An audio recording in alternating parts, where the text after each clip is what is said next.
पहिला मुद्दा म्हणजे पर्यटन, शिक्षण, एआयचा विस्तार, कृषी आणि निर्मिती क्षेत्राला वाढीसाठी योग्य निर्णय याच्यामध्ये झालेले आहेत. हां, औषधांच्या बाबतीमध्ये माननीय मोदीजी खूप कॉशियस आहेत. त्यामुळेच कोविडमध्ये व्हॅक्सिन आपलं आपलं आपण शोधलं. देशात 2 वेळा आपण फ्री दिलं. 60 देशांना आपण ते दिलं. त्यामुळे आता कर्करोग आणि मधुमेह हा एक भारतीयांचा कॉमन फॅक्टर होत चालला, विशेषतः मधुमेह. 10 पैकी 5, 10 पैकी 6 लोकांना डायबिटीज आहेच. तर त्याच्या औषधाच्या किमती स्वस्त केल्या आणि त्यामुळे रुग्णांना मोठा दिलासा मिळणार आहे. संरक्षण खर्चावरचा म्हणजे संरक्षणाचं बजेट हे 15% वाढवलं आणि 1,00,000 कोटीवरून ते 2,19 कोटी इथपर्यंत नेलेलं आहे. त्यामुळे संरक्षणावरचा खर्च वाढवला. शिक्षणावर भरपूर खर्च करायचं ठरवलं. माननीय मोदीजी मांडतात, आपणही सगळे मान्य करतो की शिक्षणावरचा खर्च ही इन्व्हेस्टमेंट आहे आणि त्यामुळे 1,39,289 कोटी शिक्षणासाठी आणि आरोग्याला ते तेवढंच महत्त्व देतात. 1,04,399 कोटी आरोग्यावर दिलेले आहेत. सगळ्यात महत्त्वाचं म्हणजे 5 विद्यापीठ टाउनशिप. एक आपल्या नवी मुंबईला झालं की ज्या टाउनशिपमध्ये जगातली काही चांगली विद्यापीठं येतील, देशातली काही चांगली विद्यापीठं येतील आणि त्यामुळे महाराष्ट्रातल्या विद्यार्थ्यांना कमी खर्चामध्ये म्हणजे विदेशात जाऊन खर्च न करत बसता इथे राहून त्या विद्यापीठाचं सिलेबस, शिक्षण, परीक्षा आणि डिग्री मिळू शकते. अशी 5 नवीन होणार.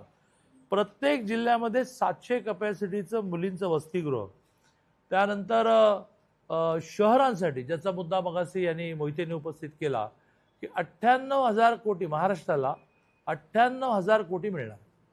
कशासाठी? तर प्रामुख्याने शहरांचा विकास करण्यासाठी. यातले अधिकाधिक पैसे हे सगळ्याच महानगरपालिकांना मिळतील, पण आपल्या महानगरपालिकेला सांगली महानगरपालिका मिळेल असं प्रयत्न करू. हे होण्यापूर्वीच 600 कोटी आपण पूर नियंत्रणासाठी दिले. त्याचं टेंडर निघालं, वर्क ऑर्डर 1-2 दिवसात निघेल. मागच्या वर्षीपेक्षा ही रक्कम 10,000 कोटींनी जास्त आहे. वेगवेगळ्या प्रकल्पासाठी वेगळे महाराष्ट्राला 12,355 कोटी मिळणार.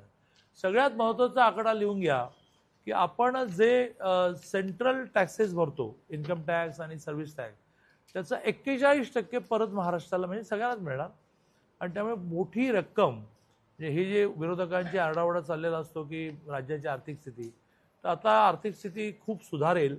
याचं कारण 41% म्हणजे आपण ₹1 इन्कम टॅक्स आणि सर्व्हिस टॅक्स भरला म्हणजे ऑलरेडी GSTचा 50% आपल्याला मिळतो, जो रोज आधी 12लाच मिळतो, तर हा 41% मिळणार आहे.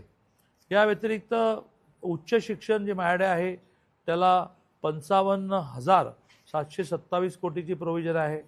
विदेशामध्ये मेडिकल ट्रीटमेंटला आणि शिक्षणाला जाताना जो खर्च होतो त्याच्यावर हा 5% टॅक्स होता.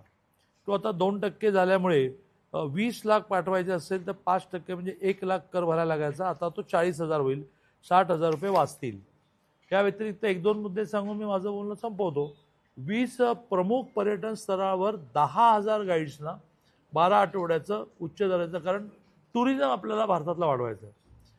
त्यानंतर एक मोठी कन्सेप्ट मोदीजींनी मांडली आहे, भारत हा कंटेंट क्रिएटर हब होण्यासाठी. विद्यार्थ्यांना AI आणि व्हर्च्युअल रिॲलिटी तंत्रज्ञान प्रशिक्षण देण्यात येईल. इनोव्हेशन आपल्या देशात कमी होतात, त्यामुळे पेटंट आपल्याकडे कमी असतात, त्यामुळे रॉयल्टी आपल्याला कमी मिळते. त्यामुळे मोदीजींचा आग्रह आता सगळा इनोव्हेशनवर, संशोधनावर आहे.